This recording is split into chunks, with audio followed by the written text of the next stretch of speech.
Hello, this is Mr. Gilmore with the 4.4, the Playfair Postulate and its consequences. Today we're going to take a look at introducing a new postulate, which will then lead us into what we call the converses of our parallel line tests. As it turns out, we're going to give these names, we're going to call them the consequences. Let's talk about the consequences. So as we've seen, we've proven a number of our parallel tests, which the conditional for those go, if angles are such and such, then the lines are parallel. But now we're going to take a look at the consequences, which actually in turn be the converses of those parallel tests. So our conditional will then read today, if lines are parallel, then the angles are such and such. And we'll see that our angles and such will change depending on which angle relationship that we're looking at. So to get into our new postulate, let me actually then explain to you a little story here. So imagine that we have a line and a point, not on the line. Well, what we then are allowed to do is we are allowed to construct a line parallel to line M, our given line, that passes through point P. So we can construct parallels. How do we do that? We first produce then a transversal, or I should say a future transversal, where it will pass through point P and a point on line M. Then what we can do is construct a second line, we'll call that line N, that passes through point P as well, but such that it forms a pair of equal alternate interior angles. So our diagram would look like this. So we've constructed line N such that it passes through point P. That is, then it forms an equal pair of alternate interior angles. So that first line we constructed, T, was going to be our future transversal. What can we then conclude about lines M and N? That we have parallel lines. So we know we can construct parallel lines with the AIAT as long as we have a point not on a line. However, I have a killer question for you. This is probably the most important question I will ask all year. Could we have drawn another line through point P, so the same point that we had that's not on the line, could we have drawn a second line through point P, let's call that line Z, such that it is also parallel to line M? So here's my question illustrated. I have this second line through point P, this line Z, such that I'm also claiming that it's also parallel to line M. Could there have been a second? Now, you can't say no because the diagram would look funny, right? We actually have to arrive to a valid conclusion. Well, if you're taking a look and you're really thinking about the possibility of there being a second line that's also passing through point P that is parallel to line M, the answer is obviously no, right? But we have to then be able to justify that. Why is the answer no? Well, it's either a definition, a postulate, or a theorem. Now, here's the thing. Definition, we can't use that one, okay? With the relative terms that we have and with the power that we have with definitions, there's simply not enough power that we could just simply say, oh, there has to be only one that passes through that point P. So then what it led people to consider was that it must have been a theorem, right? We must be able to prove that there's exactly one that passes through point P that's parallel to line M. So we continued for over 2,000 years to try to prove that this was true. Well, it turns out that up until the 19th century, we found out that it can't be proven. So it's interesting, up until the 19th century, we discovered that there are other types of geometries. And so because there are other types of geometries, we were able to determine that with this idea of there being precisely one line that passes through that point P that's parallel to line M, it turns out we can't prove it. So it's proven that it can't be proven, which means we eliminate the possibility of it being a theorem, which means it narrows down our list of the three possibilities of either definition, postulate, theorem. We can't use a definition, can't use a theorem, which means it leaves us with a postulate. We are going to give a name to this postulate. We call it the Playfair Postulate, actually named after the Scottish mathematician John Playfair. Now, the reason why we are naming it after him is because of the way he structured his postulate. Let's take a look at how he structured his postulate. It's in the italicized phrase below. It says this: through a point not on a given line, so just like our situation earlier, we had a point P not on the given line M. There's at most one line parallel to the given line. See, we like the phrase at most one. And why we like that phrase is let's consider the possibilities of there being an existence of a parallel line. If I were to say there could be at most one parallel line, that means we have two options. We have the option of having 0 parallel lines or 1 parallel line. So we like the option of having 0 because not every single point not on line will we need to construct a parallel through, which means we still satisfy this postulate that there's at most one line parallel to the given line. We just don't have it in there because that's one of our possibilities. We can have 0 parallel lines. With at most one, though, if we were to construct a parallel, we would then know that is the only one that can pass through that given point, not on that given line.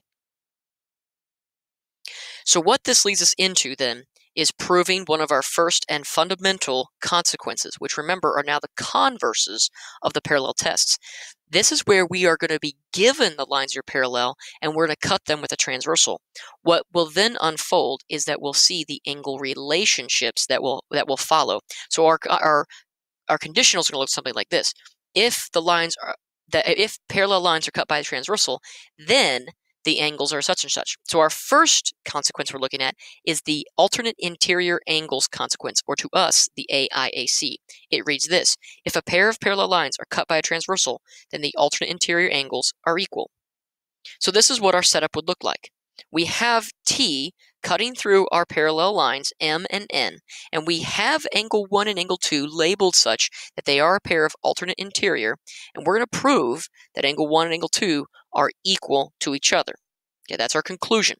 But you'll also note that I have left point P in there for a reason. You'll see that with point P in there, we are going to find our how we're going to prove that angle 1 and angle 2 are in fact equal. The proof is done indirectly. So we want to prove that angle 1 and angle 2 are equal, which means let's assume that they're not. Let's assume that measure angle 1 is not equal to measure angle 2. What does this then mean for us? That means that N, the line N, which is the one that's forming angle 2, it's not doing its job. It's not forming the right angle that we want. We want angle 1, angle 2 to be equal. Well, since N is not the one that's forming the angle that we need, right, for angle 2, we then need a new line.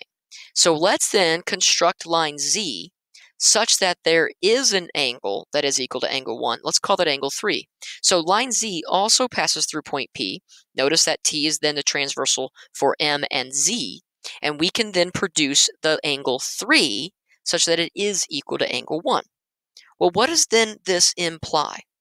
This implies then by the AIAT, remember that's our parallel test, that says if you have a pair of equal alternate interior angles, then the lines have to be parallel. What does this mean to us? This means that line Z is also parallel to line M. That means we have two distinct lines that are passing through point P that are parallel to line M. But we can't have two. Our postulate says we are allowed at most one. So we cannot have both line Z and line N passing through point P that are parallel to line M, which means this is our contradiction. We can toss our assumption out, the assumption that we assumed was false. We assumed that measure angle 1 was not equal to measure angle 2, but that leads to a contradiction, which means the only option that we have left is the measure angle 1 is equal to the measure of angle 2. There we have it, QED. So what does this mean? That means we have a new theorem, the alternate interior angles consequence. That says that if we cut through a pair of parallel lines with a transversal, then our alternate interior angles are going to be equal. What we're then going to finish this lesson off with is looking at the other consequences. Now, how we're going to prove these other consequences is by using our AIAC, meaning we are going to cut through lines that are parallel. And when we do that, we will know then that the pair of alternate interior angles are formed to be equal. Let's prove our other angle relationships. Few reminders. We have the linear pairs theorem, we have the vertical angles theorem, and we have the perpendicular lines theorem, which will then, vertical angles are equal, linear pairs are supplementary, and perpendicular lines form 4 right angles. And we're going to take full advantage of all of these. Now, I'm going to give you a nudge in the right direction for most of these proofs, but you're going to be doing these proofs on your own. They're actually very simple. So where do we begin? Let's take a look at our next consequence, the corresponding angles consequence, or to us, the CAC.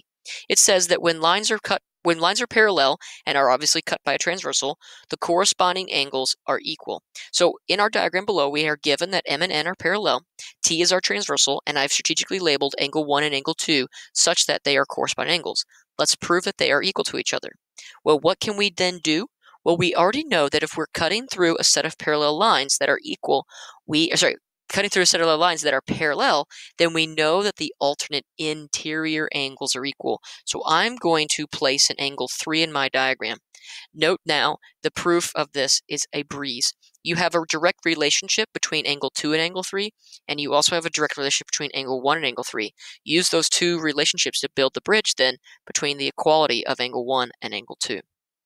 The next proof is the AEAC, the alternate exterior angles consequence. When lines are parallel, alternate exterior angles are equal. So once again, line T is our transversal cutting through lines M and N, which are given to us as parallel.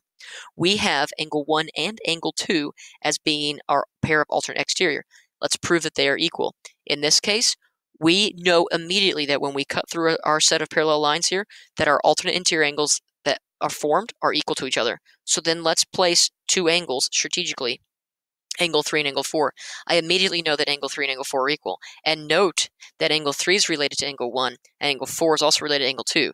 Use that relationship then to build a bridge to show that angle 1 and angle 2 are equal. Now, our next to last theorem, the consecutive interior angles consequence, or to us the CIAC, is the one that's not like the others. We see that we're not going to prove that angle 1 and angle 2 are going to be equal. We're going to prove that angle 1 and 2 are going to be supplementary. So when the lines are parallel, consecutive interior angles are supplementary.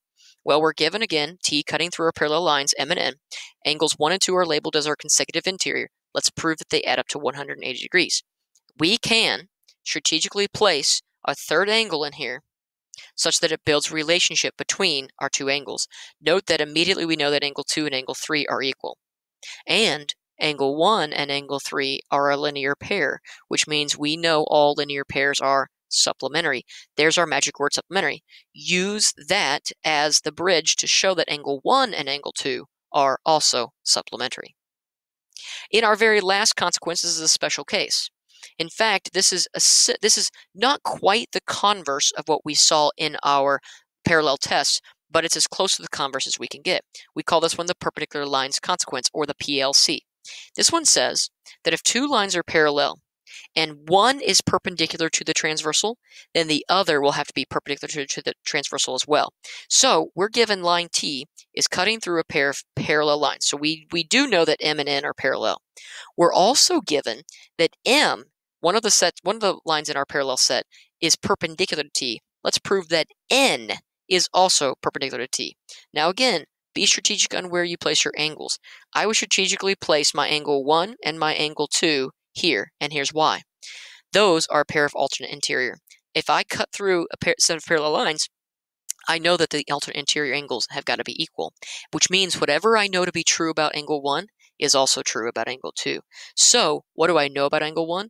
Well, if M and T are perpendicular, then by the perpendicular lines theorem, I can claim angle 1 to be a right angle. What could you then prove about angle 2? You could also then prove angle 2 is a right angle, and then we can reach our conclusion about N and T being perpendicular.